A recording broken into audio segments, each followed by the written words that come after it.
video, tuturuan ko kayo ng mas mabilis at mas madali para mag-renew ng mga NBI clearance natin. So kung ikaw guys ay meron ka dyang NBI pero expired na at gusto mo mag-renew, so ito guys yung paraan para mas madali mo magagawa or mas madali ka makakapag-renew gamit lang yung eGov app mo.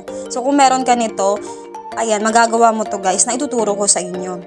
So first guys, dapat meron kayong eGov PH. Ayan, so kung wala ka pa niyan guys, meron akong tutorial.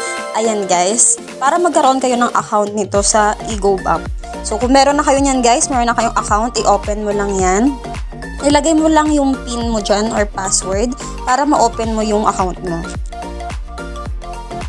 Pag nandyan ka na guys, mapupunta ka dito sa home, i-search mo lang sa taas guys yung NBI. Ayan. So makikita mo na agad dito yung NBI website. Kung ikaw ay wala pang NBI, pwedeng yan yung ipindutin mo para makagawa ka ng record mo sa NBI.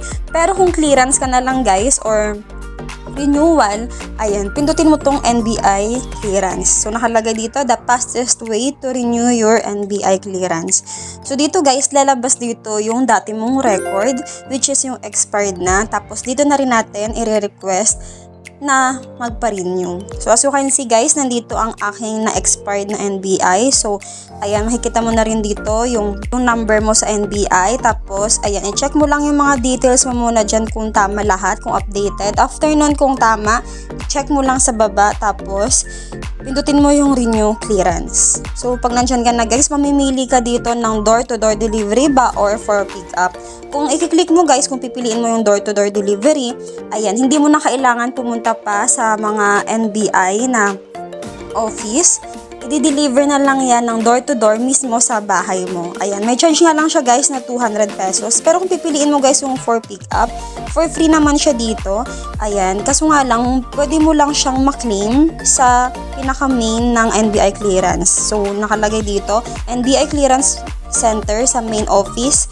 Makikita siya guys sa UN Avenue, Manila. So, open siya Monday to Friday, 8 o'clock AM to 5 o'clock PM.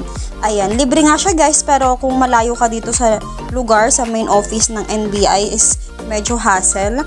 Pero kung malapit ka naman, no problem. Pero kung gusto nyo dyan guys, yung mas easy na lang at i-deliver na lang sa bahay mo, i-click mo lang yung door-to-door delivery kung kaya nyo naman i-charge o yung charge.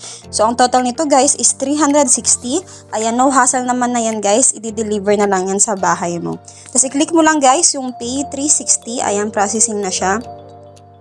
Tapos mamimili ka dyan dito guys kung papaano yung payment mo. So, i-check mo lang yan lahat.